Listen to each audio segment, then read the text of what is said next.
नमस्कार दोस्तों, आप सबका स्वागत है मेरे चैनल में। आज मैं आपको जो कहानी सुनाऊंगी उसका शीर्षक है सभी सास एक जैसा चश्मा ही पहनती है बहू को देखने के लिए। सुरभि के विवाह को 6 महीने हो गए थे और सुरभि अपने पूरे दिलो जान से अपने नए घर में एडजस्ट होने की कोशिश कर रही थी। जिस सुरभि ने कभी अपने मायके में पानी का गिलास तक नहीं लिया, अब वही सुरभि सबके लिए सुबह उठकर चाय बनाती और घर के जो काम बहू को करने चाहिए वह सभी पूरे लगन से करती थी। सुरभि की माँ अपनी बेटी में आए इस बदलाव को देखकर काफी प्रसन्न थी, लेकिन इसके विपरीत सुरभि की सास शकुंतला देवी सुरभि के किसी भी काम से खुश नहीं थी। जब सुरभि चाय बनाती, कभी चीनी ज्यादा, कभी नहीं, कभी कम बताती, कभी दाल में सीटी ज्यादा लगा दी और आज दाल कम पकाई। इस तरह छोटी छोटी बातों में कमियां निकालकर सुरभि को नीचा दिखाती रहती थी। विवाह के समय ऐसा नहीं था कि सुरभि की सास ने कहा था कि बेटी बनाकर रखूंगी तुझे, तू मेरी शालिनी से कम थोड़े है। लेकिन अब तो उसके बिल्कुल विपरीत होने लगा। सुरभि हमेशा दिल लगाकर काम करती, लेकिन जैसे ही उसकी सास के सामने अपना बनाया हुआ कुछ लेकर जाती, वह तुरंत उसमें कमियां निकाल देती और सुरभि उसी समय बेचारी मायूस हो जाती। और तो और समय समय पर उसे ताने दिए जाते, तुम्हारे मायके में यह सब चलता होगा, मेरे घर में यह सब नहीं चलेगा। तेरी माँ ने तुझे कुछ नहीं सिखाया क्या? उम्र के 21 साल अपने घर गुजार कर आई है और कुछ भी नहीं सीख कर आई। एक हम थे, छोटी उम्र में विवाह हो गया था तो भी सब कुछ सीख कर आए थे। पता नहीं माँ बाप सर पर चढ़ा कर रखते हैं अपनी बेटियों को, बाद में ससुराल वालों को झेलना पड़ता है। सास के मुंह से ऐसी कड़वी बातें सुनकर सुरभि उदास हो जाती और अपने कमरे में जाकर जी भर के रोती, लेकिन अपनी मम्मी को कभी अपने ससुराल की बातें नहीं बताती थी।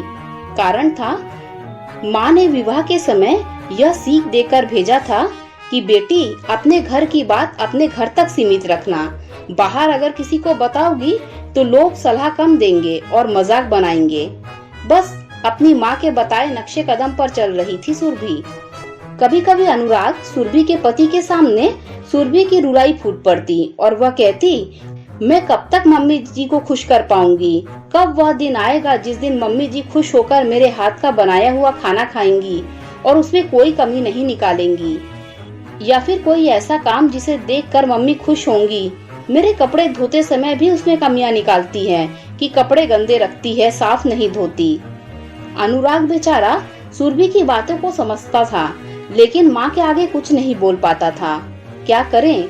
अजीब दुविधा में फंसा रहता था, पर सुरभि को समझाता कि कोई बात नहीं, धीरे धीरे सब ठीक हो जाएगा।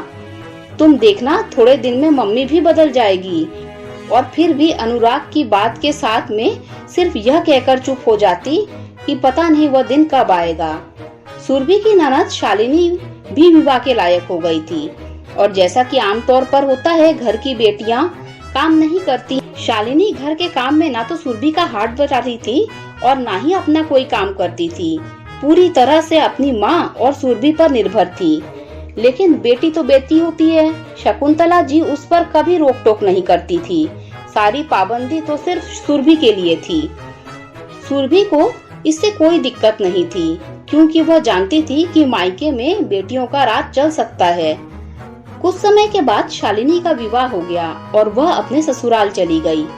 शकुंतला जी को अपने दिए हुए संस्कारों पर पूरा भरोसा था।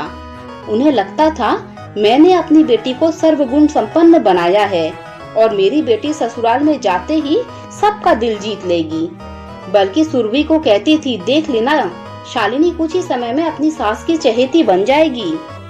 लेकिन यह क्या, शादी के कुछ दिन बाद ही शालिनी जब अपने मायके आई, तब उसने अपनी माँ को जो बातें बताई, यह सुनकर शकुंतला जी के पैरों की जमीन खिसक। शालिनी की सास अपनी बहू में कमियां निकालती रहती थी, हमेशा उसकी माँ को कोसती थी, उसके परिवार को कोसती थी और यही कहती, कैसे संस्कार दिए हैं, ऐसी संस्कारहीन बहू आ गई है।